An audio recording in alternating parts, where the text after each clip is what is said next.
அன்பு சகோதர சகோதரிகளே, ஆண்டவராகிய இயேசு கிறிஸ்துவின் இனிய நல்ல நாமத்தில் என் அன்பின் வாழ்த்துக்களை உங்களோட பகிர்ந்து கொள்கிறேன்.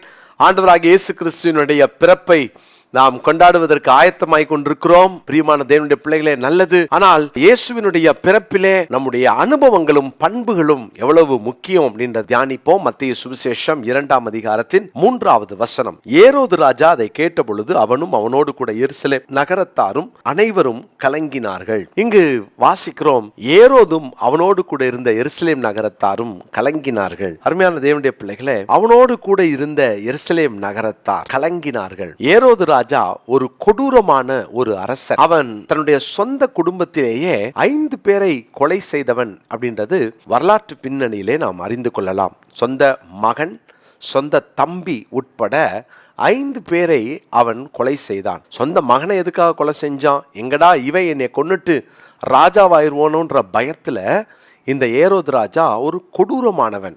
யோசித்து பாருங்க, வான சாஸ்திரிகள் வந்துட்டு தங்களிடத்துல சொல்லாம போனது நிமித்தமாக ஒரு மூர்க்க வெறி கொண்டு 2 வயதுக்குட்பட்ட எல்லாரையும், ஆண் பிள்ளைகள் எல்லாம் கொலை செய்ய சொன்னா எவ்வளவு பயங்கரமான ஒரு கொலை குற்றவாளி அவன், ஒரு பயங்கரமான கொலைகாரன் அவன். அப்படிப்பட்ட ஒரு ஏரோது ராஜா இயேசுவினுடைய அந்த பிறப்பிலே அவனுடைய பண்பு எப்படிப்பட்டதா இருந்தது அப்படின்றத நான் உங்களுக்கு சொல்ல விரும்புகிறேன். முதலாவது 2ஆம் அதிகாரம் 8ஆம் வசனம். நீங்கள் போய் பிள்ளையை குறித்து திட்டமாய் விசாரியுங்கள், நீங்கள் அதை கண்ட பின்பு நானும் வந்து அதை பணிந்து கொள்ளும்படி எனக்கு அறிவியுங்கள் என்று சொல்லி அவர்களை எருசலேமுக்கு அனுப்பினான். அப்போ இவன் உண்மையிலேயே சாஸ்திரிகள் கிட்ட இந்த வேண்டுகோளை வச்சானா? அவனுக்கு உண்மையிலேயே இயேசுவை பணிந்து கொள்ள ஆசையா என்றால் இல்லை. இவன் ஒரு மாய்மாலமான ஒரு ராஜா, ஒரு மாய்மாலக்காரன், ஒரு போலியான ஒரு மனிதன் இந்த ஏரோது ராஜா. உண்மையில ஆண்டவரை பணிந்து கொள்வது அவனுடைய ஆசை அல்ல. ஆனா யார் அவர் எப்படி கொலை செய்யலான்றதுல தீவிரமாக அவன் அங்கே நினைத்து கொண்டிருக்கிறான். அதனாலதான் இங்க வாசிக்கிறோம், இந்த ஏரோது அரசன் தன்னுடைய போலியான ஒரு முகத்தை அவர்களிடத்துல காண்பிக்கிறான். வானசாஸ்திரிகளும் நம்பி போயிட்டாங்க. அப்புறம் தான் தேவதூதர்களால எச்சரிக்கப்பட்டாங்க. யோசித்து பாருங்களேன், ஒரு போலியான வாழ்க்கை இந்த கிறிஸ்துமஸ் நாட்கள்ல வாழ்றீங்களா? உண்மையான ஒரு வாழ்க்கை வாழாமல் ஒரு போலியான வாழ்க்கை வாழ்ந்து, மாய்மாலமான வாழ்க்கை வாழ்ந்து, இயேசுவே உங்கள் வாழ்க்கையில பிறக்காம இயேசுவின் பிறப்பின் நற்செய்தியையும் ஒருவேளை இயேசுவின் பிறப்பின் அந்த வாழ்த்துக்களையும் பரிமாறிக்கொள்ள நீங்க முயற்சி எடுக்கிறீங்களோ, பிரியமானவர்களே, ஆண்டவர் எவ்வளவு வருத்தப்படுவார் தெரியுமா? இயேசுவை உன் வாழ்க்கையிலிருந்து வெளியே அனுப்பிட்டு இயேசுவை பணிந்து கொள்ள ஆசைப்பட்டுட்டு சர்ச்சுக்கு சீக்கிரம் போயிடலாமா, சர்ச்சு முடிச்சுட்டு எங்க போகலாம், என்ன பண்ணலாம்னு சொல்லிட்டு செலிப்ரேஷன் மோட்ல ஒருவேளை நீங்க இருக்கலாம்.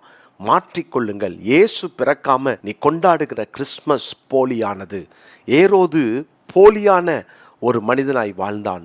இரண்டாவதாக மத்தேயு 2ஆம் அதிகாரம் 3ஆம் வசனத்துல, ஏரோதும் அவனோடு கூட எருசலேம் நகரத்தார் அனைவரும் கலங்கினார்கள்.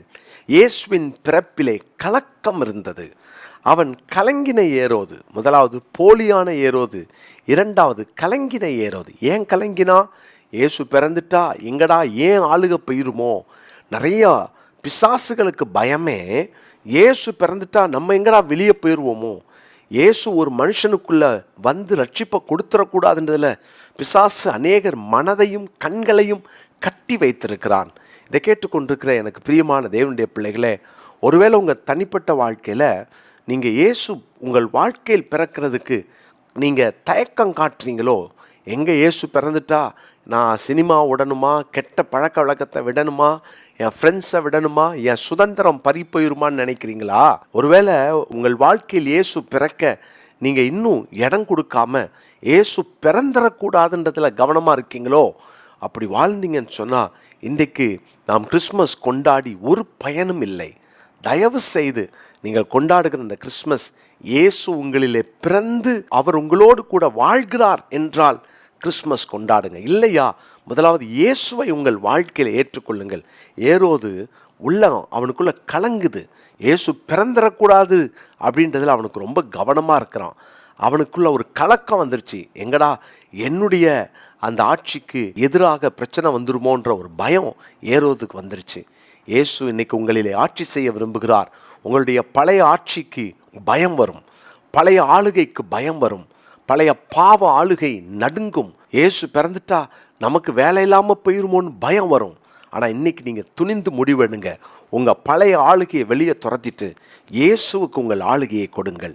மூன்றாவதாக இந்த ஏரோதினிடத்தில் இன்னொரு காரியத்தை கற்றுக்கொள்ளலாம். மத்தேயு 2:16 வாசிக்கிறோம்.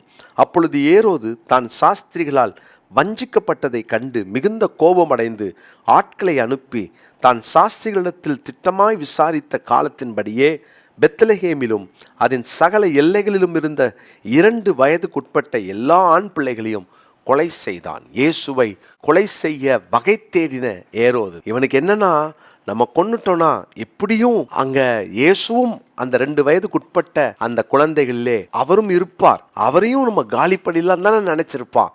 அப்போ இயேசுவுக்கு எதிராய் நின்ற, இயேசுவை கொலை செய்ய நினைத்த ஏரோது, பிரியமானவர்களே, மாய்மாலக்காரனாகிய ஏரோது, கலங்கின ஏரோது, மூன்றாவது இயேசுவை கொலை செய்ய வகை தேடின ஏரோது. பிரியமானவர்களே, நம்ம நினைக்கலாம், நான்லாம் இயேசுவை கொலை செய்வேனா, நான்லாம் அப்படியா இந்த இயேசுவை வச்சிருக்கிறேன், நானும் சர்ச்சுக்கு போவேன், நானும் கிறிஸ்மஸ்க்கு 4 பேருக்கு உதவி செஞ்சுட்டேன், என்ன வேணாலும் நீங்கள் செய்யலாம்.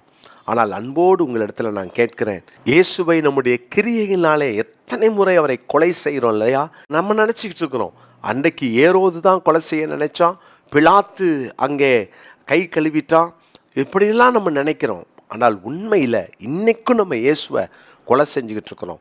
எபிரேயர் 6ஆம் அதிகாரத்தில் நம்ம வாசிக்கிறோம் 4, 5, 6 வசனங்களில், ஏனெனில் ஒரு தரம் பிரகாசிக்கப்பட்டும் பரம ஈவை ருசி பார்த்தும் பரிசுத்த ஆவியை பெற்றும் தேவனுடைய நல் வார்த்தையையும் இனிவரும் உலகத்தின் பலன்களையும் ருசி பார்த்தும் மறுதலித்து போனவர்கள் தேவனுடைய குமாரனை தாங்களே மறுபடியும் சிலுவையிலே அறைந்து அவமானப்படுத்துகிறபடியால் மனம் திரும்புகிறதற்கு ஏதுவாய் அவர்களை மறுபடியும் புதுப்பிக்கிறது கூடாத காரியம்.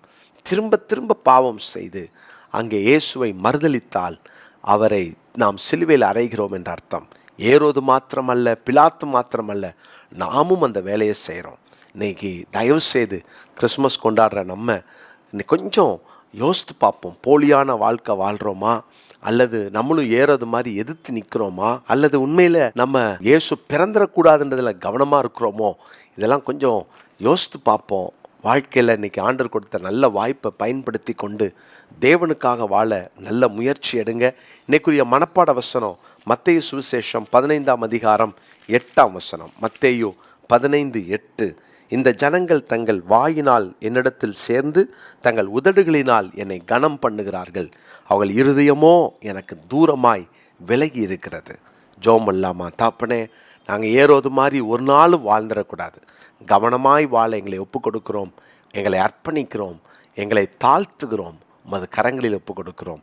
நாங்கள் போலியான வாழ்க்கை வாழ்ந்து உமக்கு விரோதமாய் உங்களை திரும்ப திரும்ப சிலுவையில் அறையிற ஒரு வாழ்க்கை வாழாமல் கவனமாய் இருக்க எங்களை அர்ப்பணிக்கிறோம்.